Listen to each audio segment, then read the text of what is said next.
Hello students, आज अपन पढ़ेंगे exercise 9C। अपना फंक्शन जो चैप्टर चल रहा था उसकी एक्सरसाइज 9C है। देखेंगे 9C एक्सरसाइज का फर्स्ट क्वेश्चन क्या कहता है स्टूडेंट्स। 9C एक्सरसाइज का फर्स्ट क्वेश्चन ये कहता है कि आपको एक f(x) दे रखा है। इस f(x) को बताना है कि इवन फंक्शन है या ऑड फंक्शन है। इट इज़ इवन फंक्शन और ऑड फंक्शन। ये आपका फंक्शन जो आपके पास में दे रखा है स्टूडेंट्स, ये इवन है कि ऑड है, ये हमें बताना है। इट्स इवन फंक्शन और ऑड फंक्शन, इवन है या ऑड है। तो इवन और ऑड का कंसेप्ट हमने वैसे तो पढ़ा था आपके पास है, वापिस मैं थोड़ा सा यहाँ पे ब्रीफ आपको बताता हूँ कि अगर अपन क्या करें कि जो f ऑफ माइनस एक्स है, मतलब इस x की जगह बेटा, इस x की जगह if you put minus x, अगर माइनस एक्स पुट करने से आपके पास में माइनस ऑफ f(x) आता है। दो कंडीशन है, पहली फर्स्ट अगर ऐसा होता है, या फिर दूसरी कंडीशन है बेटा f की जगह माइनस एक्स पुट करने पर आपका f(x) आता है, मतलब फंक्शन के ऊपर कोई फर्क नहीं पड़ा। यहाँ तो हम देखेंगे कि माइनस का जो आपके पास है माइनस है जो कॉमन आ गया और आपके पास में वहाँ पे माइनस हट गया है, तो इसको अपन कहते हैं आपके पास में ये जो फंक्शन है दैट्स कॉल्ड इवन फंक्शन। इसको अपने को कहना होता है इवन फंक्शन, कि आपके पास में आपने पुट किया और पुट करने के बाद आपका माइनस आया नहीं, वापस फंक्शन आपका जो था वो का वही आ गया। और ऐसी सिचुएशन होती है तो उसको कहते हैं ऑड फंक्शन, मतलब एक जो माइनस जो है वो आपका कॉमन आ गया। तो आपके पास में उसको कहेंगे जैसे इवन फंक्शन, और आपके पास में इसको हो जाएगा ऑड फंक्शन। जैसे समझते हैं एक सिंपल सा एग्जांपल, इसको भी थोड़ी देर बाद में डिस्कस करेंगे। सिंपल सा एग्जांपल समझते हैं अपन। देखिए स्टूडेंट्स, f(x) इक्वल्स टू एक x² है और एक f(x) इक्वल्स टू x³ है। तो f(x) इक्वल्स टू x² है, अपने x की जगह माइनस एक्स पुट कर दिया तो दैट इज माइनस एक्स का स्क्वायर हो गया। तो f of minus X is equals to x² ही रहेगा। और इस वाले में if you put minus X, तो स्टूडेंट्स ये आपके पास में हो जाएगा दैट इज माइनस का x³। तो f of minus X is equals to minus of x³। तो देखो ये वाली जो कंडीशन फर्स्ट वाली बनी है, इसको अपन कह सकते हैं कि ये जो आपका फंक्शन है स्टूडेंट्स दैट इज इवन, और ये जो फंक्शन आपका बना है दैट इज ऑड। तो इस तरीके का क्वेश्चन आपका गिवन है आपके पास में। आपका क्वेश्चन है f(x) इक्वल्स टू, अगर ये दोनों सिचुएशन नहीं होती है कि ये भी नहीं हुआ ये भी नहीं हुआ, तो मना कर देंगे दैट इज नाइदर आपके पास में इवन और ऑड, जो इवन भी नहीं है और ऑड भी नहीं है। ओके, सिचुएशन फॉलो होनी चाहिए। तो आपका जो क्वेश्चन जो आपको स्टूडेंट्स गिवन है वो कुछ इस तरीके का है कि f(x) equals to x² minus 3x² plus 2x plus 7। देखो वापिस आपके f(x) लिखते हैं। f(x) क्या कहता है स्टूडेंट्स, f(x) आपको ये कह रहा है f(x) is equals to x5 minus 3x² plus 2x plus 7 put f of minus X. क्या पुट करना है आपके पास में, f of minus X put कर दिया, मतलब x की जगह आपने क्या कर दिया, x की जगह माइनस एक्स पुट कर दिया, तो आपके पास में ये हो गया माइनस ऑफ x की पावर 5 माइनस 3 माइनस एक्स का square plus 2 into minus x plus का 7। That is f of minus x, minus बार आ जाएगा, दैट इज माइनस आपके पास में x की power 5, that is minus minus का स्क्वायर करेंगे तो again it is plus x², और ये आ जाएगा माइनस का 2x प्लस का 7। देखो स्टूडेंट्स, अगर आपके पास में ये गिवन है कि x की पावर 5 है माइनस का x² है, क्योंकि यहाँ पे स्क्वायर था तो ये वापिस आ गया। अगर इसको ध्यान से देखें तो क्या ये माइनस के x की power 5 minus 3x² minus 2x plus 7 क्या इसके इक्वल है, इस इक्वल तो है पर साइन की प्रॉब्लम हो रही है, या माइनस है या प्लस है या माइनस है या माइनस है या प्लस है या माइनस है, बाकी तो प्लस। क्या हम इसमें से माइनस कॉमन निकाल सकते हैं, अगर माइनस कॉमन भी निकाल लेंगे तो आपके पास में कोई ज़्यादा फर्क नहीं पड़ने वाला है स्टूडेंट्स। देखो ये x की पावर 5 बन जाएगा, ये प्लस 3x² हो जाएगा, और ये वाला फंक्शन आपके पास में प्लस का 2x हो जाएगा, पर ये माइनस का 7 हो जाएगा। इसका मतलब माइनस ऑफ f(x) भी नहीं है आपके पास में, और क्वेश्चन के अंदर आपके पास में ये भी नहीं है। तो इसका मतलब ऐसी सिचुएशन हो जाए हमारे पास में कि ना तो आपके पास में ये जो फंक्शन आपको गिवन है कि ना तो आपके पास से पता चल रहा है कि ये कैसा है, ना तो आपके पास में माइनस का आ गया, मतलब ना तो ये वाली कंडीशन आई और न ही ये वाली कंडीशन आई। इसका मतलब कि आपके पास में जो आपका फंक्शन है स्टूडेंट्स न तो ऑड है और न ही क्या है, इवन है। तो अपन लिख देंगे neither odd nor even function आपके पास में है ना। तो इसका ध्यान रखेंगे आपके पास में कि ऐसी सिचुएशन हो तो आपके पास में नाइदर ऑड नॉर इवन ना, कि आपके पास में ऐसी सिचुएशन हो सकता है क्वेश्चन के अंदर आपके पास में कुछ प्लस और माइनस का डिफरेंस रहा हो, पर हमारे हिसाब से तो इसके हिसाब से ये आया ही नहीं, ना ये आया ना ये आया, तो हमने इसको मना कर दिया कि ना तो ये ऑड है और ना ही क्या है आपके पास में इवन है। नाइदर ऑड हो गया और नाइदर क्या और नॉर क्या हो गया, इवन हो गया। ओके, पर इसमें से कुछ ना कुछ आना चाहिए था, कुछ ना कुछ नहीं आ रहा, तो इसका मतलब हमने मना कर दिया कि नाइदर ऑड है नॉर इवन। ओके, तो हो सकता है आपके पास में क्वेश्चन में कहीं ना कहीं कोई मिस्टेक हो, पर अपने को उस पर ध्यान नहीं देना। अपने को तो ये आंसर आ गया कि ना तो ऑड है और नहीं क्या आपके पास में, ये आपके पास में नाइदर इवन और नॉट और है। ओके, समझ में आ गई बात आपके पास में। जिसको चलो अपन रफ कर देते हैं। नाइदर इवन और नॉर ऑड आपके पास में ये है। तो चलते अपने पास स्टूडेंट इसके सेकंड क्वेश्चन की तरफ। आपको तो इवन ऑड का कंसेप्ट ऐसा ही ध्यान रखना है कि माइनस पुट करने पर वापस आना चाहिए और प्लस पुट करने पर आपके पास में यही आना चाहिए। चलते स्टूडेंट्स अपन अपने पास में सेकंड क्वेश्चन की तरफ कि सेकंड क्वेश्चन आपके पास में क्या कहता है, सेकंड क्वेश्चन किस तरीके का होता है। सेकंड क्वेश्चन आपके पास में आप देख सकते हैं अपने बुक के अंदर सेकंड क्वेश्चन गिवन है आपके पास में, वो क्या कहना चाह रहा है अपने पास में कि सेकंड क्वेश्चन आपके पास में क्या है। सेकंड क्वेश्चन ये कह रहा है शो दैट द एफ(x) इज वापस इवन और ऑड आ गया आपके पास में, वापस इवन और ऑड की बात कह रहा है आपके पास में कि शो दैट द सेकंड आपके पास में इट इज इवन और ऑड आ गया है। क्वेश्चन नंबर जो सेकंड है आपके पास में स्टूडेंट्स वो वापस यही आ गया है कि f(x) इज cos 2। देखो इसके अंदर अपने को और पता चल जाएगा cos x plus sine square x is even function. अपने को ये शो करना है।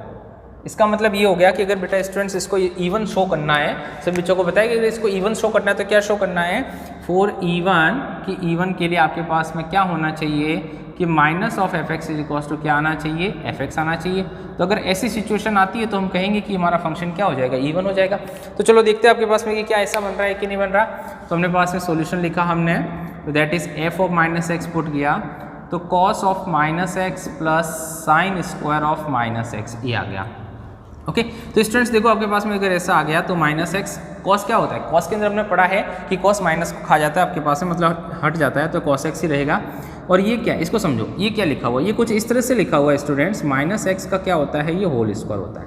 ओके तो एफ ऑफ माइनस एक्स को तो इस तरह से हो गया, ये हो गया कॉस एक्स। अब देखो माइनस क्या होता है, साइन के अंदर माइनस बार आता है, बट उसका क्या लगा हुआ है, स्क्वायर लगा हुआ है। तो आपके पास में फंक्शन ये हो गया F of minus X is equals to cos X, minus का स्क्वायर हो जाएगा तो दैट इज वापस कितना हो जाएगा, साइन स्क्वायर एक्स, है ना। माइनस का स्क्वायर हो जाएगा, स्क्वायर उसके ऊपर लग जाएगा, माइनस से हट जाएगा।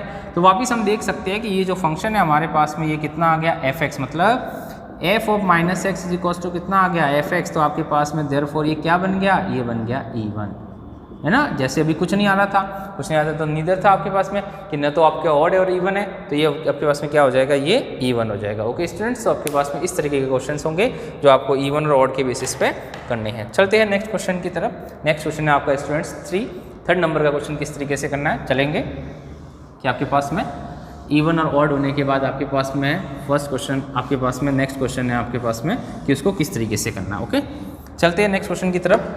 क्वेश्चन है आपके पास में नेक्स्ट थर्ड क्वेश्चन है, ये ऐसा क्वेश्चन हमने पहले सारे कर रखे, वापस बता रहा हूँ आपके पास में थर्ड क्वेश्चन कि इस थर्ड क्वेश्चन को आपको किस तरीके से करना है। ओके थर्ड क्वेश्चन आपके पास में सारे क्वेश्चंस, बहुत सारे क्वेश्चंस दे रखे हैं। थर्ड क्वेश्चन के अंदर आपको रेंज और डोमेन फाइंड करनी है। क्वेश्चन ये कह रहा है find domain and range, domain क्या होगी और रेंज क्या होगी ये आपको फाइंड करनी है कि find domain and range. Okay questions मैं सारे यहाँ पर लिख लेता हूँ एक बार। F x is equals to that is x square plus 5 है।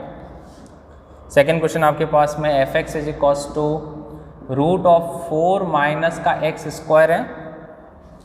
थर्ड है आपके पास में F x is equals to 2 minus modulus of x है।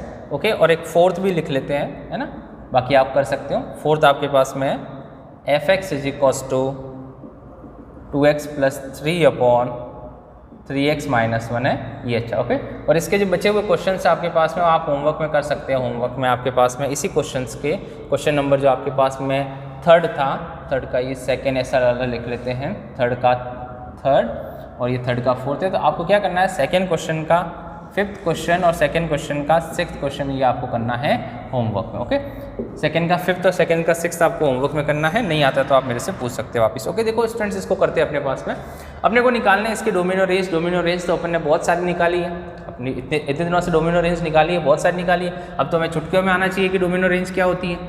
ओके भैया आप डोमेन और रेंज तो बहुत सारी आएगी, है ना, डोमेन आ गया रेंज आ गया, बहुत सारे क्वेश्चन के। देखो पहले का क्वेश्चन करते हैं ना, पहले का सॉल्यूशन निकालते हैं। सबसे पहले बात करते हैं डोमेन की। डोमेन हमने क्या सीखा, डोमेन हमने तो यही सीखा है भैया, क्या सीखा है हमने, ये सीखा है कि जो x की वैल्यू, जो पॉसिबल वैल्यूज ऑफ x होगी, x की जगह पे जो वैल्यू पुट कर सकते हैं उसको कहते हैं डोमेन। x की वैल्यू पुट करने से आपका जो फंक्शन है वो नॉट डिफाइंड नहीं होना चाहिए, इनफाइनाइट नहीं होना चाहिए, है ना। तो अपन क्या करेंगे, x की जगह अपन क्या क्या कर सकते हैं, x की जगह 0 बिल्कुल रख सकते हैं, 1 रख सकते हैं, -1 रख सकते हैं, -2 रख सकते हैं, -4 सर सब रख सकते हैं। केवल इन्फानेट ऐसी वैल्यू नहीं रख सकते, बाकी सब रखते हैं। और सबको पता होगा मैथमेटिक्स में सब कुछ होता है, सब कुछ को अपन क्या कहते हैं, माइनस इन्फानेट से plus infinite, that's called R, all real numbers. Okay, तो ये तो हो गया डोमेन। अब इसकी रेंज की बात करें कि सर इसकी रेंज क्या है ना। डोमेन तो बहुत आसान था, रेंज निकालो, इसकी रेंज क्या है। जब आपने 0 पुट किया, समझो बेटा, जब आपने 0 पुट किया कितना आएगा, 5 आएगा। 0 पुट करने से एक्सिस के 0 पुट करेंगे तो कितना आएगा, 5। 1 पुट करने से कितना आएगा, 6। -1 पुट करने से कितना आएगा, 6। मतलब मिनिमम वैल्यू कितनी आ रही है, 5। मिनिमम वैल्यू 5 आएगी। और स्क्वायर की वजह से हमें पता है कि वैल्यू हमेशा क्या आएगी, पॉजिटिव आएगी, नेगेटिव तो कभी आ ही नहीं सकता, क्योंकि आप कोई भी एक्स की वैल्यू चाहे नेगेटिव भी पुट करोगे तो भी आंसर कितना आएगा, पॉजिटिव आएगा। तो ये तो हो गया बेटा आपका डोमेन और ये होगी रेंज, है ना। आप 2-3 वैल्यू पुट करेंगे, 0 पुट करेंगे, 1 पुट करेंगे, -1 पुट करेंगे, फिर उसके बाद बताएंगे कि therefore domain is minus infinite से प्लस इन्फानेट तक आर और range is equals to infinite 5 से लेकर के कितना, इन्फानेट। तो ओके, थोड़ा डायरेक्ट नहीं करना है, डायरेक्ट तो मैंने अभी अपने पास में करा है, पर आप 2-3 वैल्यू को पुट करके फिर उसको एक्सप्लेन करेंगे। ओके, ध्यान रखना, है ना। इसका सॉल्यूशन करते हैं, चलो भैया, कि इसके अंदर आपके पास में क्या पुट कर सकते हैं। सबसे पहले बात करते हैं domain, all possible value of x, जो हम एक्स की वैल्यू पुट कर सकते हैं दैट्स कॉल्ड डोमेन। तो इसकी जगह हम क्या पुट कर सकते हैं, इसकी जगह हम f(x) = √4 - x², इसकी जगह आप क्या पुट कर सकते हैं। सर x की जगह 0 बिल्कुल कर सकते हैं, क्योंकि 4 आएगा। 1 कर सकते हैं, 2 कर सकते हैं, बिल्कुल सर कर सकते हैं। 3 नहीं कर सकते, क्योंकि सर 3 पुट करते ही x की जगह जब हमने 3 पुट किया तो दैट इज 3 का स्क्वायर कितना हो जाएगा, 9। और आपके पास में 4 माइनस करेंगे 9 में से, आपके पास में 4 - 9 करेंगे तो नेगेटिव आएगा। सर नहीं कर सकते, बिल्कुल नहीं कर सकते, मतलब हम 2 से ज़्यादा नहीं कर सकते। आई बात समझ में, हम 2 से कम कर सकते हैं। कितना कम कर सकते हैं, 0 बिल्कुल 0 कर सकते हैं। 1 सर 1 कर सकते हैं, -1 कर सकते हैं, -2 कर सकते हैं, -3 बिल्कुल कर सकते हैं, -4 भी कर सकते हैं, क्योंकि -4 पुट करने से कितना हो जाएगा, ये 0। क्या माइनस का आपके पास में -3 नहीं कर सकते, क्योंकि -3 पुट करने से वापिस नहीं। मतलब ये हो गया कि इसके अंदर हम वैल्यू तो पुट कर सकते हैं, कहाँ से कहाँ तक वैल्यू पुट कर सकते हैं, हम इसकी वैल्यू पुट कर सकते हैं -2 से लेकर के +2 तक। इसकी वैल्यू हम पुट कर सकते हैं स्टूडेंट्स, -2 से लेकर के +2 तक हम इसकी वैल्यू पुट कर सकते हैं। -2, -1, 0, 1 और 2 तक हम इसकी वैल्यू पुट कर सकते हैं, क्योंकि यहाँ से यहाँ तक वैल्यू पुट करने पर हमें इसके अंदर कुछ ना कुछ आंसर तो मिलेगा ही मिलेगा। -2 से लेकर के +2 तक, आप इसको इस तरह से भी लिखें, आप इसको इस तरह से भी लिख सकते हैं, -2 से लेकर के 2 तक। आप इसको ये भी लिख सकते हैं, -2 से लेकर के 2 तक। अब रही बात रेंज की कि भैया रेंज क्या होगी, डोमेन तो हमने निकाल दिया, बहुत अच्छी बात है। रेंज निकालो कि रेंज क्या होगा। अब देखो रेंज क्या आ रहा है भाई, सबसे पहले अंडर रूट है, स्क्वायर रूट है। स्क्वायर रूट का तो एक बात तो फिक्स होगी, एक बात तो दिमाग में फिक्स हो गई कि जब स्क्वायर रूट है तो आंसर हमेशा पॉजिटिव आएगा, नेगेटिव की तरफ तो जाना ही नहीं है, बिल्कुल। तो -∞ से लेकर के -1 तक, -∞ से लेकर के -1 तक तो कभी आ ही नहीं सकता। मतलब एक तो आपके पास से प्रॉब्लम सॉल्व आउट होगी कि भाई रूट है, इसका मतलब सभी पॉजिटिव वैल्यू आएगी, नेगेटिव तो आ ही नहीं सकता। और जब नेगेटिव आ ही नहीं सकता तो इतना सोचने वाली बात कुछ है ही नहीं। अब देखो पॉजिटिव में क्या आएगा, सर क्या 0 आएगा, बिल्कुल आएगा। क्यों नहीं आएगा 0, जब आप x की जगह 2 पुट करेंगे तो 2 का स्क्वायर कितना हो जाएगा, 4 -4 कितना हो जाएगा, 0। बिल्कुल 0 आ रहा है, बिल्कुल बहुत ही बढ़िया 0 आ रहा है। 1 भी आ सकता है, 2 भी आ सकता है, 3 भी आ सकता है, 4 भी आ सकता है, जब x की वैल्यू आप फ्रैक्शन वाली वैल्यू भी पुट कर सकते हैं। इसका मतलब ये हो गया कि इसकी जो रेंज है वो 0 से लेकर कहाँ तक स्टूडेंट्स, इनफाइनाइट तक। समझ में आ गई बात कि पॉजिटिव क्यों होगी, पॉजिटिव इसलिए होगी क्योंकि रूट है, रूट में पॉजिटिव होगा। पॉजिटिव कहाँ से पॉजिटिव होगा, 0 से लेकर इनफाइनाइट तक सभी आंसर आएंगे, ये होगी आपकी रेंज। चलते हैं नेक्स्ट क्वेश्चन की तरफ, थर्ड क्वेश्चन की तरफ। थर्ड भी क्वेश्चन कुछ इसी पैटर्न पे और फिर उसके बाद में अपना फोर्थ क्वेश्चन। ओके, चलते हैं थर्ड क्वेश्चन की तरफ। क्या कहता है सॉल्यूशन ऑफ थर्ड क्वेश्चन में, सबसे पहले हमें चाहिए क्या, सबसे पहले तो हमें चाहिए डोमेन, कि डोमेन क्या है। डोमेन जो है वो हमारा आपके पास में, इसकी बहुत ही बढ़िया बात है। डोमेन क्या है इसका, x की जगह क्या पुट कर सकते हैं, 0 बिल्कुल, -1 बिल्कुल, 1 बिल्कुल कर सकते हैं, क्योंकि इसको पुट करने से इसको कोई फर्क नहीं पड़ेगा, आएगा कुछ ना कुछ आंसर आएगा, ना नेगेटिव आएगा, ना आपके पास में कुछ ना कुछ आंसर जरूर आएगा, मतलब ना तो नॉट डिफाइन आएगा, ना अंडर रूट के अंदर आपके पास से कुछ ऐसा कुछ आएगा नहीं, हमेशा कुछ ना कुछ आंसर मिलेगा। इट मीन्स x की जगह हम सब कुछ पुट कर सकते हैं और सब कुछ का नाम ही हमने क्या रखा है, रियल नंबर्स, -∞ से +∞ तक रियल नंबर। ये तो हो गया डोमेन। डोमेन हो गया तो भैया रेंज भी बतानी तो पड़ेगी, पूछा है तो बतानी पड़ेगी। रेंज बताओ, रेंज क्या होगी, रेंज ही तो अच्छी बात है, डोमेन तो हर कोई बता देगा, जो रेंज बताएगा वही तो बच्चा सबसे अच्छा होगा। डोमेन तो हर कोई, सबने बता दिया, तुक्का भी मार दिया कि सर ये तुक्के मार दिया, नहीं आ रहा था तुक्का मार दिया हमने, और ये -∞ से +∞ तक तुक्का सही बैठ गया, है ना। नहीं आएंगे तो क्या करेंगे भैया, जब किसी क्वेश्चन आ गया एग्जाम में और इसका नहीं आएगा तो एक ही तो रीजन होगा इसका, भाई सब जो कुछ समझ में नहीं आएगा। बच्चों ने देखा कि भैया बहुत जगहों पे यही आ रहा है, -∞ से +∞ तक, बहुत जगहों पे हमने देखा कि यही डोमेन हो रहा है, प्रेडिक्शन कर दिया भैया, हाँ प्रेडिक्शन में तुक्का और तुक्के में ये सही, ठीक है। अब चलते हैं रेंज, क्योंकि रेंज निकालने के लिए थोड़ा दिमाग लगाना पड़ेगा, है ना, बाकी रेंज डायरेक्ट तुक्के से नहीं निकलेगी। देखो भैया क्या हो गया, जब आपने इस x की जगह 0 पुट किया, कितना पुट किया 0, कितना बचा 2 बचा, 1 पुट किया तो जब आपने इस x की जगह 1 पुट किया तो 2 - 1 कितना बचा 1 बचा। जब आपने इस x की जगह -1 पुट किया तो भी कितना बचा 1 बचा। जब आपने x की जगह 2 पुट किया कितना बचा 0 बचा। आगे बात समझ में। जब आपने इस एक्सिस का 2 पुट किया कितना बचा 0 बचा। जब आपने इस एक्सिस का 3 पुट किया कितना बचा -1 बचा। तो सर इसकी रेंज तो हमें थोड़ी सी खतरनाक वाली लग रही है। 0 भी आया, बिल्कुल आया 0, क्या -1 आएगा। देखो जरा, जब हमने इस एक्सिस का 3 पुट किया तो ये हो जाएगा 2 - का 3 कितना बचेगा -1। सर इसमें तो -1 भी आता है, बिल्कुल आता है, बिल्कुल सही आता है ना। तो जब आपने इस एक्सिस का -2 पुट किया, जब आपने इस एक्सिस का -1 पुट किया, बहुत सारी चीज़ें आपके पास में आ गई है। तो क्या देखो ध्यान से देखो आपके पास स्टूडेंट्स इसको कि जब आपने x की जगह 0 पुट किया, देखो कुछ वैल्यू इसको थोड़ा सॉल्यूशन करते हैं अपने पास में, समझते हैं। पुट x = 0, जब पुट आपने 0 किया तो f0 = कितना आया 2 - 0 कितना आया 2 आया ना, मॉडुलस का 0। जब आपने इस x की जगह 1 पुट किया कितना आया f of -1 = 2 of -1 that is 2 - 1 that is 1 आया। जब आपने इस x की जगह माइनस का 1 पुट किया तो f = -1 आया। 2 मॉडुलस ऑफ -1 करेंगे तो वापस आपके पास में 2 - 1 1 आएगा। जब आपने इस x की जगह 2 पुट किया तो कितना आया f of 2 पुट किया तो आपके पास में 2 - का 2 कितना आ गया 0 आ गया, है ना। जब आपने इस x की जगह 3 पुट किया, पुट x = 3 आ गया तो कितना आ गया 3 पुट किया, दैट इज आपके पास में 2 - का 3 कितना आ गया -1।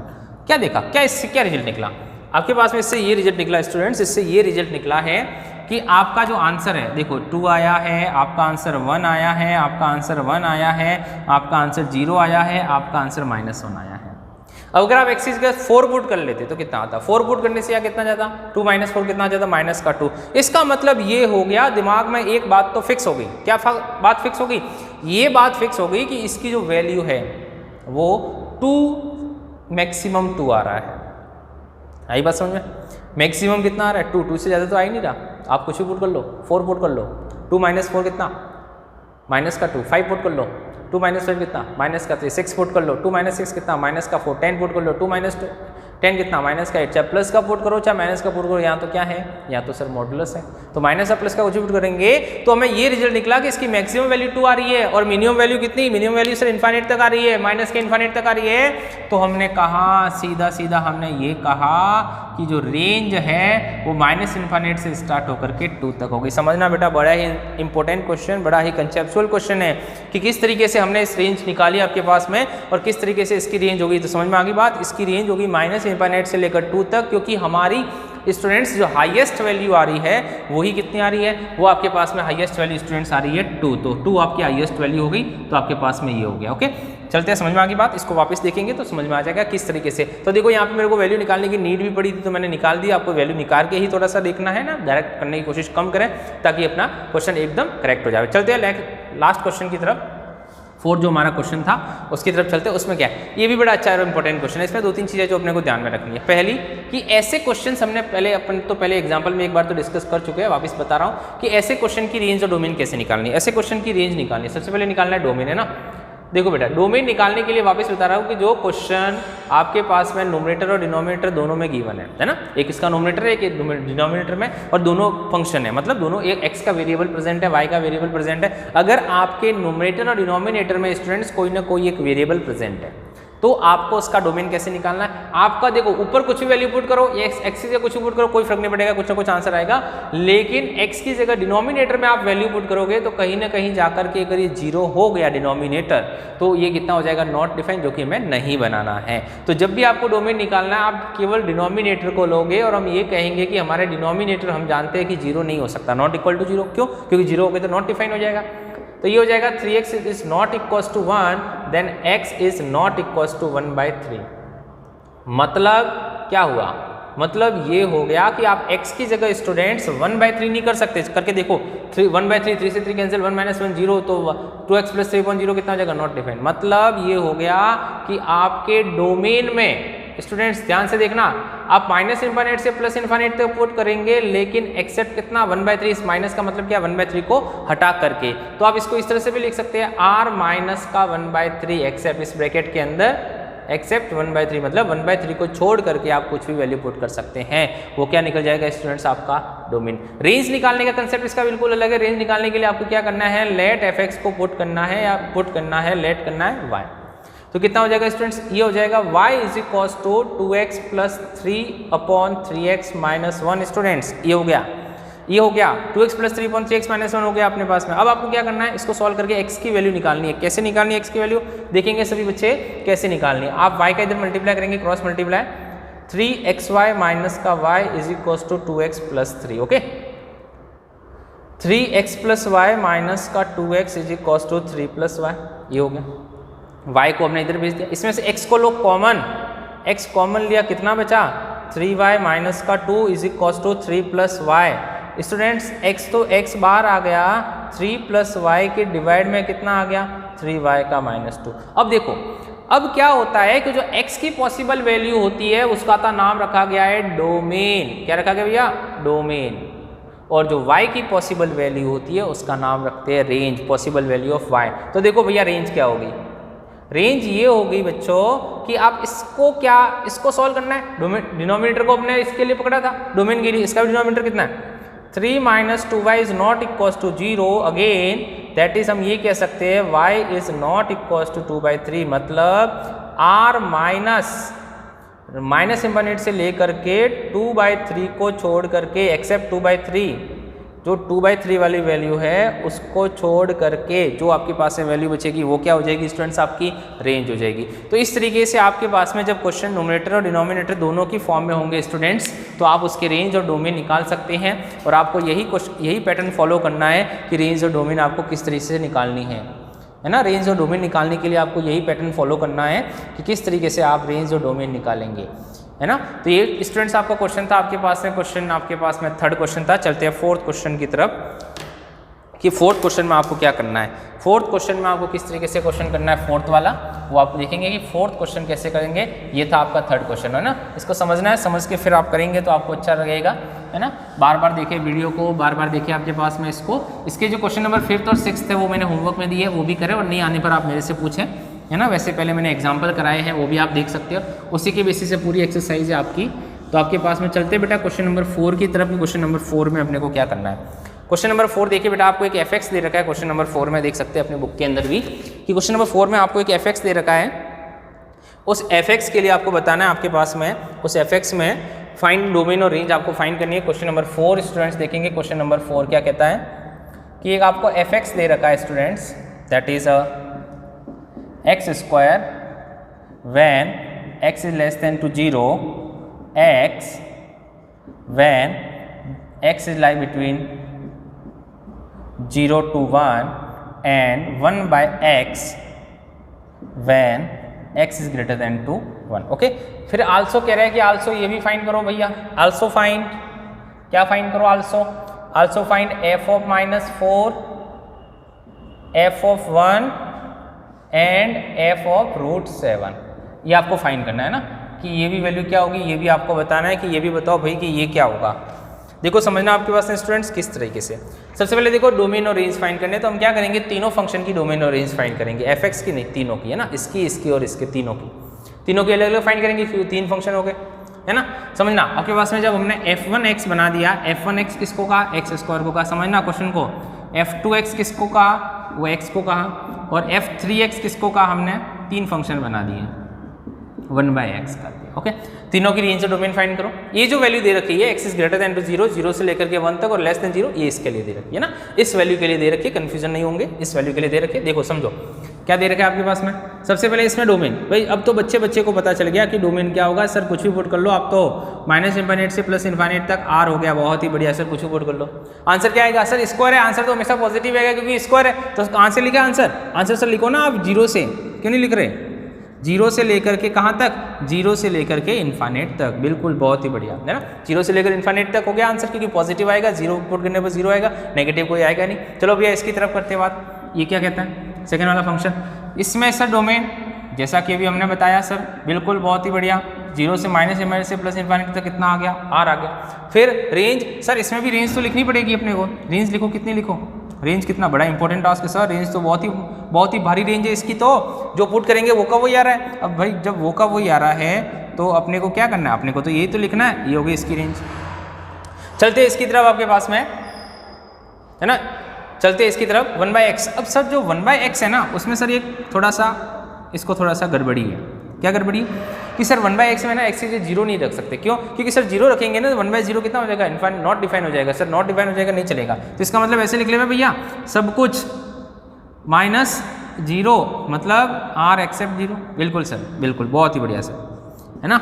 अब देखो रेंज की बात, अब रेंज क्या आएगी, दुनिया का सबसे भारी क्वेश्चन, रेंज कैसे निकालेंगे इसकी रेंज कैसे निकालेंगे? इसकी रेंज बहुत ही सिंपल होगी बच्चों। इसकी रेंज तो आपके पास में क्या होगी, 1/x है, 1/x है तो रेंज बहुत ही सिंपल है भाई। क्या इसका आंसर कभी 0 आएगा? नहीं आएगा। दुनिया इधर की उधर हो जाए, इसका आंसर कभी 0 नहीं आ सकता। क्यों? क्योंकि 0 आने के लिए अपने पास में यहाँ पे x की जगह कितना होना चाहिए, नॉट डिपेंड, तो सर पॉसिबल ही नहीं है। इसका मतलब ये होगा इसका आंसर 0 नहीं आएगा, 1 आएगा। बिल्कुल सर आएगा, जब x की जगह 1 होगा तो 1 ही तो आएगा, और कितना आएगा 2। सर बिल्कुल सर x की जगह 1/2 होगा तो 2 आएगा, मतलब -2 बिल्कुल सर आ सकता है x की जगह आपके पास में जो माइनस का 1/2 होगा। बिल्कुल सर सब कुछ आ सकता है, लेकिन 0 नहीं आ सकता। तो बिल्कुल वो का वही सेम कॉपी पेस्ट कर ले हुए कि r एक्सेप्ट 0। ये तो हो गए इसके फंक्शन के लिए जो इसने कहा था कि रेंज और डोमेन क्या करेंगे, हम तीनों की अलग अलग निकालेंगे। ओके, एक का आंसर नहीं देंगे, तीनों का आंसर देंगे अपनी। आई बात समझे? अब चलते हैं क्वेश्चन की तरफ। हमें क्या निकालना था, पहले ये हमने कहा, इसने कहा कि -4 निकालो, कि 4 -4 देखो बेटा, इसमें से -4 कहाँ आएगा, इसमें से -4 इसमें आएगा। देखो x लेस देन 0 तो -4 इसमें आएगा। 4 - -4 fx कितना है बेटा, fx है आपका x²। भैया पुट कर लो फटाफट से, -4 का स्क्वायर 16। चलो भैया खत्म। 4 सेकेंड वाला पुट करो 1 के लिए fx कितना होगा जरा देख के बताएंगे। x का 1 सर x होगा, बिल्कुल होगा x, क्यों नहीं होगा। तो आपके पास में f1 कितना आएगा, f1 आपके पास में आ जाएगा, ये f1 आ जाएगा आपके पास में, दैट इज 1।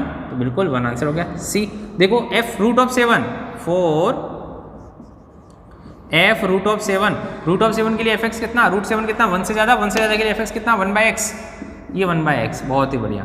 तो आपके पास में f√7 जब आप पुट करेंगे तो 1/√7 हो जाएगा। तो 1/√7 कितना हो जाएगा, रेसिप्रोकल होकर √7 बन जाएगा। आपका आंसर ये है, आपका आंसर ये है, और आपका आंसर ये है। बहुत ही सिंपल सा क्वेश्चन था। आपको रेंज और डोमेन पूछी थी पहले, रेंज और डोमेन आपने निकाल दी स्टूडेंट्स। रेंज और डोमेन निकालने के बाद आपके पास में पूछा इसने आपसे कि आप बताइए, आपके पास में कुछ इस तरह की वैल्यू भी बताइए। तो इस तरह की वैल्यू भी हमने बता दी है और हमारा काम हो गया है। डोमेन आ गया, रेंज आ गया, क्वेश्चन हो गया हमारे पास में complete. 4th question. Okay students, अब चलते हैं देखो 5th question, 6th question, 7th question, 8th question. समझेंगे बात को, क्या है इन क्वेश्चंस का राज, है ना। तो बेटा देखो 5th क्वेश्चन जो है उसके अंदर कंपोजिशन ऑफ द फंक्शन है। कंपोजिशन ऑफ द फंक्शन, जिसके अंदर 2 फंक्शन मिलकर के तीसरा फंक्शन बनेंगे, उसको कहते हैं composition of the function. That is जैसे फॉग हो गया आपके पास में, गॉफ हो गया। तो ये सब फॉग और जो गॉफ है आपके पास में, या फॉफ है या गॉग है, तो ये जो कंपोजिशन ऑफ द फंक्शन है जिसमें 2 फंक्शन है, बीच में ओ लगा हुआ है, FOG लिखा हुआ है, GOF लिखा हुआ है, GOG लिखा हुआ है, FOG लिखा हुआ है, ये भी आपके पास में अभी जो आपके पास में 11th क्लास के सिलेबस में नहीं है। ओके, तो इनको पढ़ने की आपको जरूरत नहीं है। 5th, 6th और 8 नंबर का जो क्वेश्चन है वो आपको नहीं करना है ना, जो आपके सिलेबस में नहीं है ना। फिर भी किसी बच्चे को पढ़ना हो कंपोजिशन ऑफ द फंक्शन तो मेरे से इंडिविजुअली वो बच्चा पूछ सकता है। ओके, समझ आ गई बात। 5th क्वेश्चन वापस बोल रहा हूँ, 5th क्वेश्चन, 6th क्वेश्चन और 8th क्वेश्चन, जिसके अंदर कंपोजिशन ऑफ द फंक्शन है, जिसके अंदर आपके पास में मैं यहाँ पे बता देता हूँ कि क्वेश्चन नंबर जो 5th है, क्वेश्चन नंबर जो 6th है और क्वेश्चन नंबर जो 8 है वो है बेटा कंपोजिशन ऑफ फंक्शन, मतलब मोर देन 1 फंक्शन। जैसे FOG है, GOF है, GOG है, FOG है, मतलब इस तरह के फंक्शन है जो अभी आपके सिलेबस से हट गए हैं, है ना। 11th क्लास के इस बार के सिलेबस से हट गए हैं, तो इसको अपन नहीं पढ़ रहे। किसी को पढ़ना हो तो इंडिविजुअली मेरे से पूछ सकता है ये, ठीक है। चलते हैं नेक्स्ट क्वेश्चन की तरफ। नेक्स्ट स्टूडेंट क्वेश्चन है अपना 7, है ना। 7 क्वेश्चन के अंदर क्या करना है, नेक्स्ट क्वेश्चन की तरफ चलते हैं। जबकि नेक्स्ट क्वेश्चन है अपना 7, कि 7 क्वेश्चन को अपने को किस तरीके से पढ़ना है, किस तरीके से करना है। 7 क्वेश्चन आपके पास में वही है जो भी अपन ने किया था, इवन और ऑड वाला क्वेश्चन है कि इवन और ऑड वाले क्वेश्चन को किस तरीके से करना है ना। अभी किया था आपके पास में 7 क्वेश्चन, तो 7 क्वेश्चन आपके पास में वही है। Test the given function is even और, इसके भी 2-3 क्वेश्चन मैं आपको बता देता हूँ किस तरीके हैं, है ना, ताकि आपका कंसेप्ट इवन ऑड वाला बिल्कुल ही क्लियर हो जाएगा। 7 क्वेश्चन का पहला क्वेश्चन जो है, फर्स्ट क्वेश्चन जो कह रहा है fx is equal to, students कह रहा है x³ + 7x - 4 sin³ x, है ना। इसका जो सेकंड क्वेश्चन आपको पास में ये कह रहा है fx is equal to e⁻x - e की पावर माइनस एक्स और मल्टीप्लाई में कितना है स्टूडेंट्स साइन एक्स है प्लस करके। ओके, अब इसके दो क्वेश्चन बचे हुए हैं, थर्ड और फोर्थ। ओके, थर्ड और फोर्थ क्वेश्चन के क्वेश्चन आप करेंगे HW में। ओके, ठीक है, कौन से क्वेश्चन का था? 7 क्वेश्चन का। थर्ड और फोर्थ आप HW में ट्राई करेंगे, बहुत सिंपल से क्वेश्चन है, कर सकते हो आप, है ना। इतना तो सीख ही गए बेटा। देखो इसका इवन और ऑड बताना है हमें स्टूडेंट्स, इसका इवन और ऑड बताते हैं, है ना। हमने तो इवन और ऑड के लिए ऐसे ही रखा था कि f की जगह माइनस एक्स पुट कर लो भैया, सारी चीज़ें सामने क्लियर हो जाएगी कि क्या करना है। माइनस एक्स पुट करने से माइनस एक्स का क्यूब हो गया प्लस 7 माइनस एक्स हो गया माइनस का 4 sine cube of minus x हो गया, है ना। एक्स की जगह माइनस एक्स पुट करना था, कर दिए। तो f ऑफ माइनस एक्स आपके पास है बेटा, माइनस इसका तो बाहर आ गया x, है ना, ऑड फंक्शन है तो बाहर आएगा, मतलब पावर ऑड है तो ये हो जाएगा माइनस का 7x। बहुत ही बढ़िया। अब देखो अब क्या होगा, x में क्यूब पावर है, x में क्या करेगा माइनस बार आएगा, पावर बार से भेज देगा तो कितना हो जाएगा आपके पास में, ये हो जाएगा आपके पास में प्लस 4 साइन क्यूब x। फिर हमने क्या किया, हमने तो ये किया, इसमें से माइनस ले लिया common, that is x cube plus 7x minus का 4 साइन क्यूब x। और हमने ये देखा कि ये जो आपके पास में था माइनस, ये क्या था, ये आपका fx था। तो स्टूडेंट्स ये हो गया माइनस का fx, और ये माइनस का fx हो गया तो हमारा काम भी हो गया। तो इसका मतलब हो गया कि ये फंक्शन कौन सा बना, ये तो बना सर ऑड फंक्शन, बिल्कुल ऑड फंक्शन बना, ये ऑड फंक्शन बना, ठीक है, ये तो ऑड फंक्शन बन गया। अब देखो स्टूडेंट सेकंड क्वेश्चन क्या कहता है, सेकंड क्वेश्चन भी सेम ऐसे ही करना है। सेकंड क्वेश्चन में भी हमने यही काम कर दिया कि आपके पास में सॉल्यूशन पुट कर दिया इसके अंदर, कि आपके पास में सॉल्यूशन x की जगह हमने पुट किया माइनस ऑफ x, तो e की power minus x plus e की पावर माइनस e की पावर प्लस x हो जाएगा, प्लस साइन स्टूडेंट्स हो जाएगा माइनस का x, है ना। तो f ऑफ माइनस एक्स हो गया बच्चों, दैट इज e की पावर माइनस एक्स, ये हो जाएगा माइनस e की पावर है x, और माइनस बार आ जाएगा, कितना हो जाएगा साइन x। ओके, अब देखो इसमें से अगर माइनस कॉमन ले लेंगे तो कितना बचेगा, e की पावर ये माइनस का हो जाएगा प्लस e की पावर x हो जाएगा, और प्लस का कितना हो जाएगा साइन x। अब इसको थोड़ा सा अरेंज कर लो तो बात समझ में आ गई होगी भाई। आपके पास में पहले इसको लिख लेते हैं, फिर माइनस e की पावर माइनस एक्स को लिख लेते हैं, प्लस साइन एक्स को लिख लेते हैं, बात आ गई समझ में। तो ये क्या बन गया, ये अगेन सर x बन गया, बिल्कुल बहुत ही बढ़िया x बन गया। तो ये fx बन गया, तो आपके पास में ये हो गया माइनस ऑफ fx, और ये माइनस ऑफ fx हो गया तो इस फंक्शन का नाम क्या रखेंगे हम, ऑड फंक्शन। आई बात समझ में। तो इस तरीके का आप थर्ड क्वेश्चन और फोर्थ क्वेश्चन है आप उसको करें, और नहीं समझ में आने पर आप मेरे से पूछ सकते हैं। ओके, चलते हैं बेटा नेक्स्ट क्वेश्चन की तरफ। आपके पास में 7 के बाद क्वेश्चन आता है आपके पास में 8 को आपको करना है। क्वेश्चन नंबर 9 की तरफ चलते हैं कि 9 को आपको किस तरीके से करना है। क्वेश्चन नंबर 9 कि क्वेश्चन नंबर 9 में आपको किस तरीके से करना है। ओके, क्वेश्चन नंबर 9 का वैसे अपन पहले एग्जाम्पल कर चुके हैं क्वेश्चन नंबर 9 को, कि क्वेश्चन नंबर 9 में क्या करना है। बहुत ही सिंपल सी बात है, क्वेश्चन नंबर 9 को कर सकते हैं अपन, है ना। क्वेश्चन नंबर 9 आपके पास में कर सकते हैं क्वेश्चन नंबर 9 को। चलते क्वेश्चन नंबर 9 को देखो, पढ़ते हैं क्वेश्चन नंबर 9 में। क्वेश्चन नंबर 9 क्या कह रहा है, a company a group of people which to charter a bus which hold at most 40 people, है ना। पेज नंबर 133 पर अपने बुक के अंदर क्वेश्चन है, आप पढ़ सकते हैं। A group of people which chartered a bus which hold the at most 40 people. The bus company required at least 25 people to go. It charges 1000 rupees per person. 1000 रुपये पर पर्सन के लग रहे हैं। If up to 30 people go, है ना, अगर 30 लोग जाते हैं तो 1000 रुपीज़ के चार्ज लग रहे हैं। If more than 30 people go, अगर 30 से ज़्यादा लोग जा रहे हैं उसमें, more than 30, it charges each person 1000 less 1.5 times the number of people go more than 30. Find the total cost of the function of the number of people who go and also give the its domain. ये कह रहा है कि आपको person की calculation करनी है, कितनी होगी और आपके पास में ये कितना होगा, समझना। क्वेश्चन नंबर 9 की बात करते हैं, बहुत अच्छा क्वेश्चन है क्वेश्चन नंबर 9, है ना। एक कंपनी आपके पास में है जो ग्रुप ऑफ पीपल के लिए हायर कर रही है एक बस, है ना, कि चार्टर मतलब इसे घूमने फिरने के लिए।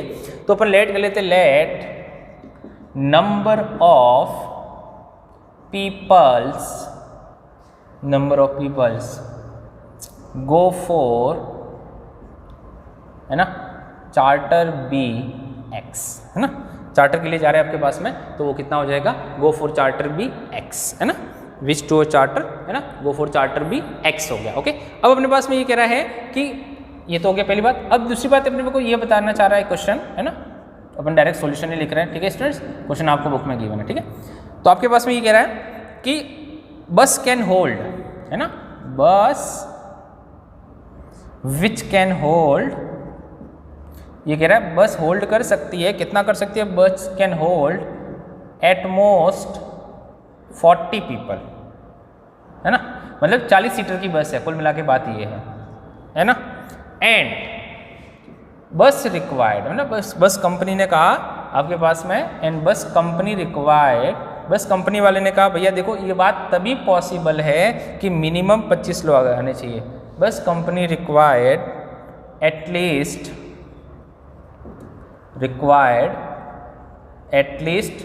25 पीपल, कितने, एटलीस्ट 25, मतलब मिनिमम से मिनिमम 25 लोग तो होने चाहिए तभी जाएंगे, बाकी नहीं जाएंगे।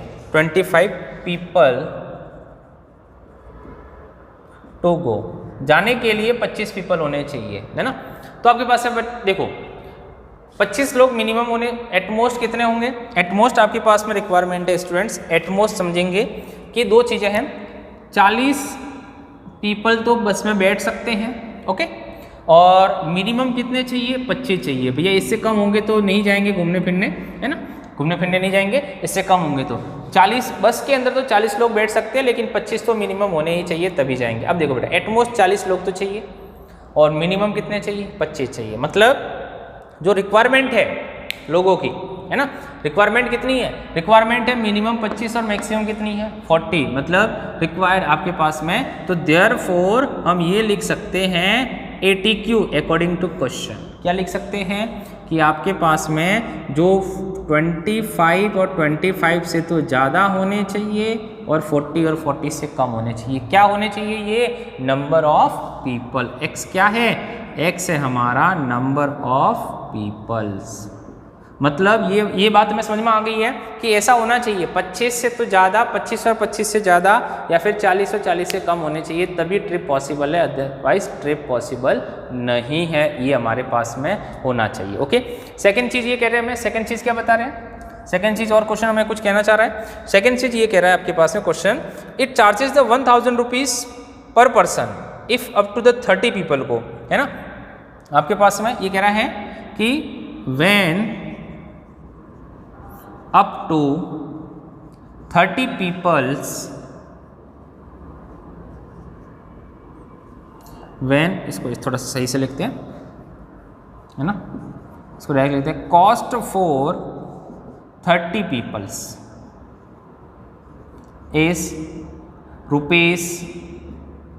₹1000 फॉर ईच पीपल, है ना, हर एक व्यक्ति की कॉस्ट कितनी है, 1000 रुपीज़ है। कब, जब कितने लोग जा रहे हैं, 30 तक जा रहे हैं, है ना, 30 तक जा रहे हैं, तो हर एक लोगों की कॉस्ट कितनी है आपके पास में, 1000 रुपीज़ है। तो टोटल कॉस्ट कितनी हो जाएगी, देखो समझो बेटा, टोटल कॉस्ट कितनी हो जाएगी, टोटल कॉस्ट कितनी है, 1000 रुपीज़ तो लग रहे हैं, ओके, जाने वाले लोग कितने हैं, x है, समझना, 30 तक जा रहे हैं, जाने वाले लोग x है, तो टोटल कॉस्ट कितनी हो जाएगी, टोटल कॉस्ट हो जाएगी आपके पास में 1000 ऑफ x, तो आपके पास में ये हो जाएगी ₹1000x, ये होगी टोटल कॉस्ट। किसके लिए, जब लोग किसके बीच में जा रहे हैं, कॉस्ट फॉर द 30 पीपल्स, मतलब समझना कब, जब आपके लोग कितने जा रहे हैं, जब लोग आपके 25 से तो 25 और 25 से ज़्यादा और 30 और 30 से कम जा रहे हैं। अप टू 30 का मतलब समझ के, मिनिमम 25 तो बस वाले को चाहिए थे, मिनिमम 25 तो बस वाले को चाहिए थे, और 30 लोगों तक जा रहे हैं, अप टू 30 पीपल जा रहे हैं आपके पास में। तो जब 25 और 30 के बीच में अपने पास में लोग जब ट्रैवल करने जा रहे हैं स्टूडेंट्स, तब उस कंडीशन में जो आपकी कॉस्ट है, उस कंडीशन में स्टूडेंट्स आपकी जो कॉस्ट है वो कितनी हो रही है, वो हो रही है आपके पास में स्टूडेंट्स 1000 ऑफ x।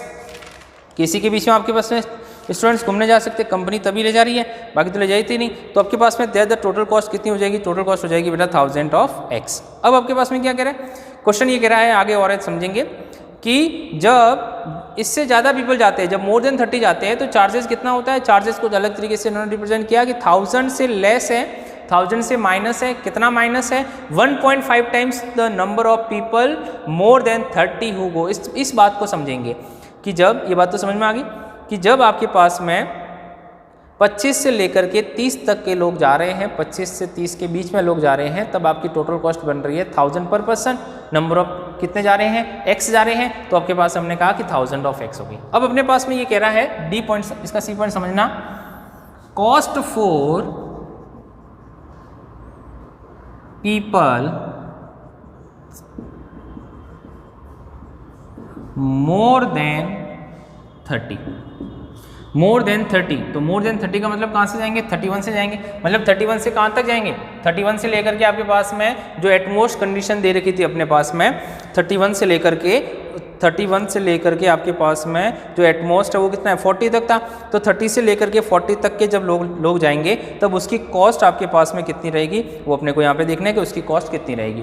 तो उसकी कॉस्ट आपके पास है, cost for people more than 30 is, वो कितनी है कॉस्ट कितनी है समझना, वो उसने कहा है कि 1000 से लेस है 1.5 times number of people go more than 30। तो देखो x कितना टोटल है, टोटल में से हम 30 को हटा देंगे, अगर टोटल में से हम 30 हटा देंगे तो कितना बचेगा, ये जो x माइनस 30 है इसी का नाम कितना है, इसी का नाम है स्टूडेंट्स मोर देन 30।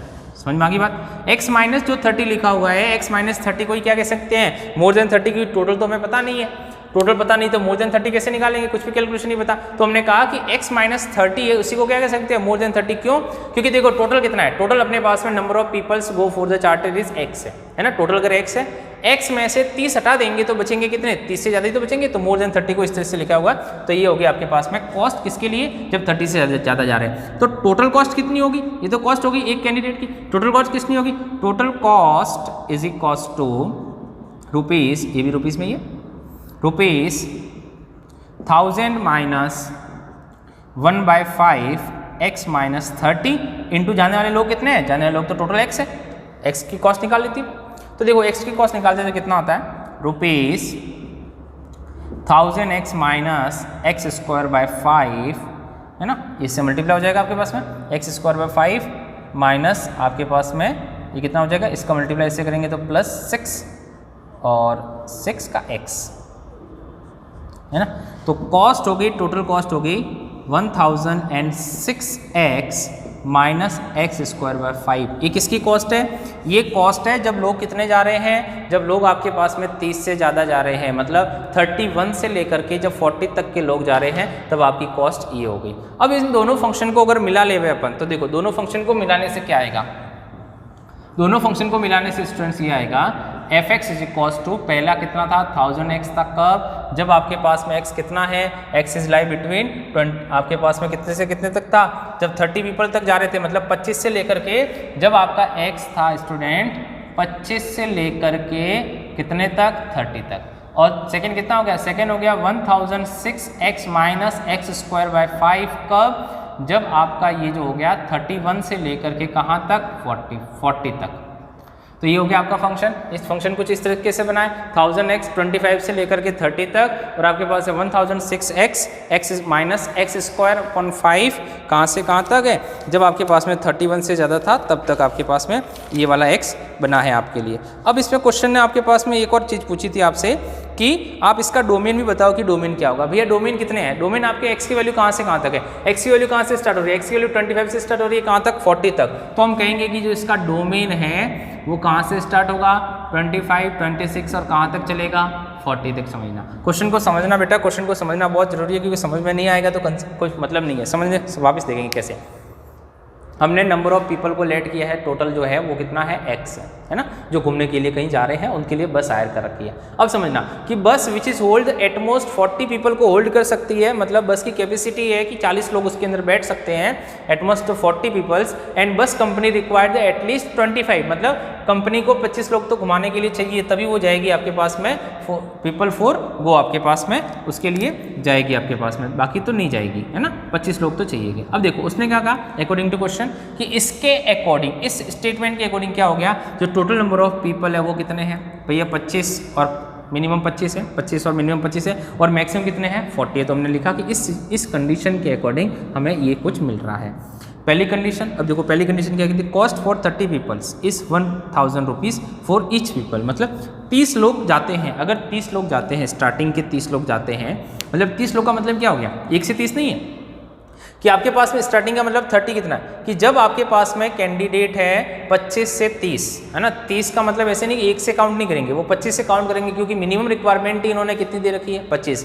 इसका मतलब ये हो गया कि जब लोग 25 से लेकर के 30 के बीच में जा रहे हैं, 25 से लेकर के 30 के बीच में जा रहे हैं, तब उनकी कॉस्ट कितनी लग रही है 1000 आपके पास रुपीज़ लग रही है, तो टोटल कॉस्ट कितनी हो जाएगी 1000x, मतलब 1000 रुपये लग रहे हैं जब लोग किसके बीच में जा रहे हैं 25 से लेकर के 30 में बीच में। चलो फॉर एग्जाम्पल 25 से 30 के बीच में फॉर एग्जाम्पल 27 जा रहे हैं तो कितने पैसे लगेंगे 27 × 1000 27,000 रुपीज़ लगेंगे क्योंकि एक ही कितनी है 1000, इसलिए अपन ने क्या किया x कितने जा रहे हैं, एग्जैक्ट डेटा नहीं होने के कारण हमने क्या लिखा है x लिखा है टोटल कॉस्ट में।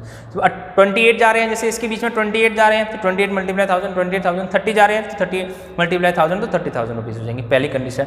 दूसरी इन्होंने ये कहा cost for people more than 30, अगर मोर देन 30 से ज़्यादा जाते तो उन्होंने निकालने का एक कंडीशन बताई है कि ₹1000 है ना, ₹1000 less 1/5 times of number of people more than 30 को 30 से ज़्यादा, मतलब इसको कितना लिखा देखो x कितना था, x स्टूडेंट टोटल था, टोटल को x का है, टोटल को x का है, अगर उसमें से 30 हटा देंगे तो टोटल जैसे फॉर एग्जांपल आपके पास में 50 है तो 30 हटा दिए तो बचेंगे कितने 30 से ज़्यादा बचेंगे, टोटल जो लोग थे उसमें से 30 हटा दिए, तो इसको हमने लिखा है कितना मोर देन 30, मतलब मोर देन 30 को दूसरे फॉर्म में क्या लिख सकते हैं आप x - 30, क्योंकि 30 को हटा दो टोटल में से बचेगा कितना 30 में से ज़्यादा। इसको हमने सॉल्व किया तो ये कुछ ऐसा आ गया। अब टोटल कॉस्ट निकालनी है तो टोटल कितने लोग जा रहे हैं, अब एग्जैक्ट काउंटिंग तो हमें पता नहीं है, हमने कहा x जा रहे हैं भैया, तो जो टोटल कॉस्ट ये जो कॉस्ट थी कि जब 30 से ज़्यादा होगी तो कॉस्ट इतनी लगेगी, इस फॉर्मूले के अकॉर्डिंग कॉस्ट लगेगी, तो उसको x से मल्टीप्लाई किया ये आ गया, तो ये आ गया कॉस्ट किसकी, जब लोग कितने हैं, जब आपके लोग 30 से ज़्यादा जा रहे हैं, मतलब 31 से लेकर के कहाँ तक बेटा 40 तक जा रहे हैं। ओके, अब इन दोनों को हमने फंक्शन की फॉर्म में लिख दिया, ये हो गया।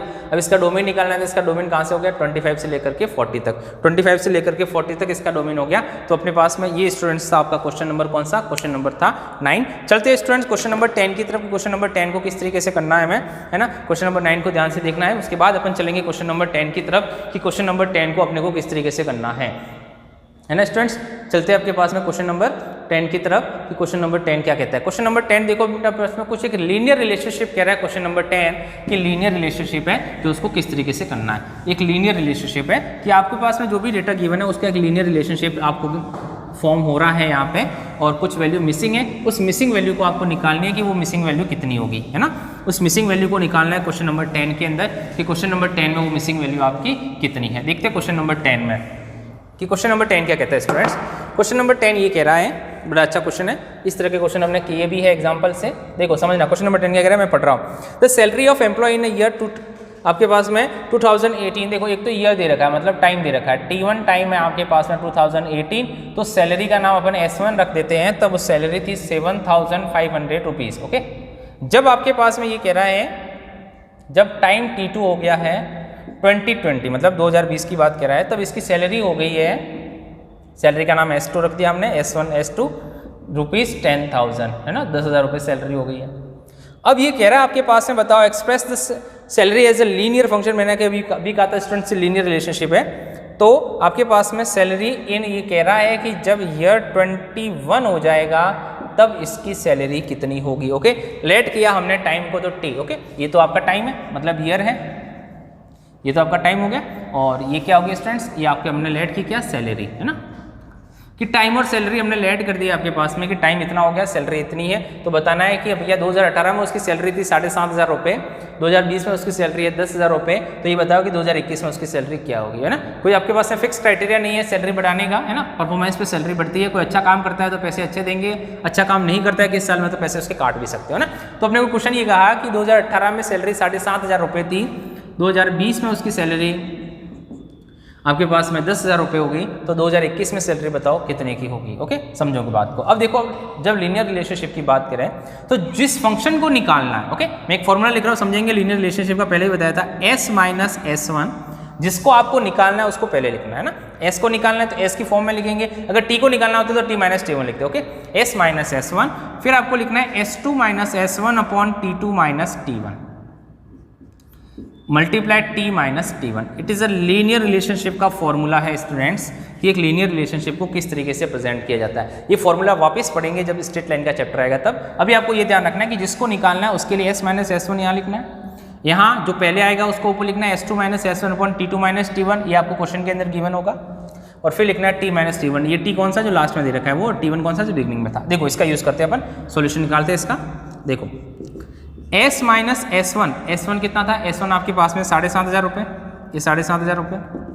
S2 आपके पास में कितना है 10,000 माइनस S1 कितना है 7.5, ये 7.5 अपॉन T2 कितना है 20 माइनस T1 कितना है 2018।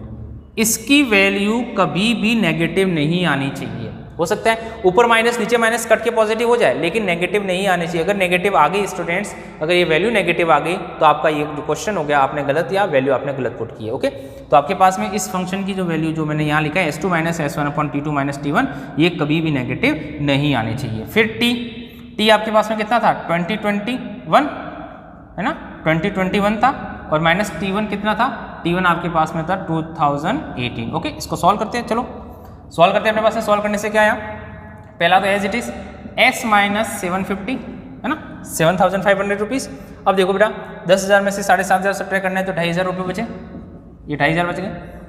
2018 में से आप 20 में से 18 सब्ट्रैक्ट करते तो 2 बच गया, ये कितना, ये 21 और ये 18 हो गए तो ये बच गया 3 है ना।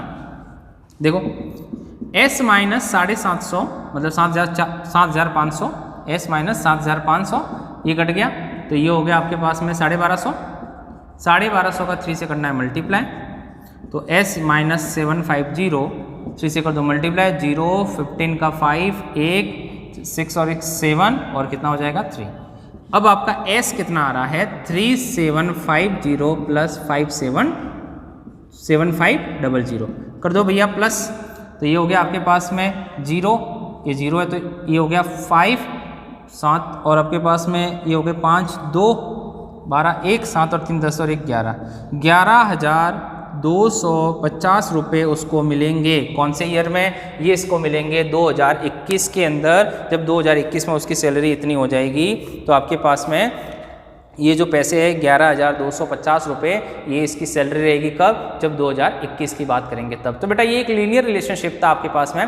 तो ये जो फॉर्मूला है लीनियर रिलेशनशिप का, इसको ध्यान रखना है। वापस बता रहा हूँ कि यहाँ पे पहले किसको लिखना है, जो निकालना है। अगर ये टाइम का पूछता तो हम लिखते T माइनस T1। ओके, यहाँ होता है T2 minus T1 upon S2 minus S1, ये रिवर्स हो जाता है, और यहाँ होता है S माइनस S1। ओके, तो इस फॉर्मूले के अकॉर्डिंग आपके पास में ये क्वेश्चन नंबर जो 10 है वो आपको करना है। और इसी फॉर्मूले के ऊपर आपका क्वेश्चन नंबर जो 11 है वो भी सेम है आपके पास में स्टूडेंट्स, उसको भी आपको इसी फॉर्मूले के ऊपर करना है कि आपके पास में कुछ वैल्यूज है जो चेंज हो गई है, फॉर्मूला आपका ये का यही रहेगा। तो जब भी लीनियर रिलेशनशिप आपको गिवन होगी कि आपके पास में 2 वैल्यू का तो दे रखा है और 3rd वैल्यू के लिए पूछ लिया, इस साल में ये था उस साल में ये था, तो बताओ कि 3rd ईयर 2000 इसमें कितना होगा या 1999 में कितना होगा। देखो स्टूडेंट्स जो 11 क्वेश्चन था वो क्या कहता है, 11 क्वेश्चन भी सेम आपको यही कहना की कोशिश कर रहा है, the life expectancy of the males in the country in the year. ये कह रहा है कि आपके पास में ईयर दे रखा है। ओके, Y1 नाम दे देते हैं, Y1 नाम दे दिया, कुछ भी नाम रखो ना, 2015, और आपके पास में इसका नाम रख देते हैं T1। ओके, टाइम दे रखा है आपके पास में 70 ईयर्स, या फिर उसका T1 दे दो, इसका ईयर दे दो, है ना। 2015 में कितने था 70 ईयर्स था, कि इतने साल तक आपके पास में हो गया। अब ये कह रहा है कि Y2 कितना, Y2 है 1990 में जो आपके पास में था T2 कितना था 60 ईयर्स। ठीक है, आई बात समझा। अब ये कह रहा है आपके पास में assuming the expectancy of the linear function of the time make the prediction of the life expectancy of the male in a country in year 2025। ये कह रहा है कि जब आपका ईयर 2025 होगा तो बताओ कि भैया एक्सपेक्टेंसी ऑफ द लाइफ कितनी होगी, कितने ईयर्स होगा। तो ये अपने को ईयर्स बताना है, समझो। ये तो दे रखा है। अब अपने पास से देखो कि ये निकालना है, ये निकालना है। तो अभी मैंने कहा था जो निकालना है उसको इस तरह से लिखेंगे। सॉल्यूशन क्या लिखेंगे, T माइनस T1, ये कितना हो जाएगा T2 माइनस T1 अपॉन ये कितना Y नाम रखा है तो Y2 माइनस Y1, S रख देते तो S2 या जो भी रख देते वो, है ना। तो यहाँ आ जाएगा आपके पास में Y माइनस Y1, ये हो गया आपका लीनियर रिलेशनशिप। अब इसके अकॉर्डिंग वैल्यू पुट करो भैया। T कितना आपके पास में, T तो फाइन करना भैया। T1 कितना था, T1 था 70। ओके, T2 कितना 60 माइनस T1 कितना 70 अपॉन Y2 कितना 1990 2015 और Y कितना है, Y आपको दे रखा है 2025 माइनस Y1 कितना है 2015। आई बात समझ में। तो आपके पास में ये हो गया। देखो अब इसको सॉल्व करो, इसको सॉल्व करने से क्या आएगा, इसको सॉल्व करने से ये आ गया, ये तो हो गया t-70, ये तो हो गया t-70 स्टूडेंट्स। इधर आ जाते हैं, इधर क्या हो गया, इधर हो गया आपके पास में माइनस का 10, ऊपर तो हो गया माइनस का 10 और नीचे आपके पास में कितना हो गया 19 और 10 आपके पास में माइनस के 25 है ना, माइनस के 25 हो जाएंगे। फिर ये 90 है, 10 ऐड करेंगे तो 2015 तो कितना हो जाएगा 25 और ये 25 और ये 10 आपके 15 तो ये बचेंगे कितने आपके पास में 10 साल है ना, 10 साल ही बचे ना। ये 25 और ये 15 तो 10 साल, ये 1990 और 2015 तो ये हो गया 25 साल। माइनस से माइनस कैंसिल, अब देखो माइनस आ गया तो कैंसिल हो जाएगा, अगर नहीं कटता एक माइनस हो जाता तो कुछ अपन ने वैल्यू गलत पुट कर दी, काट देते। 5 से काटे तो 2, 5 से काटे तो 25, 5 से काटे तो 2, ये 2 हो गया, कितना बचा 4।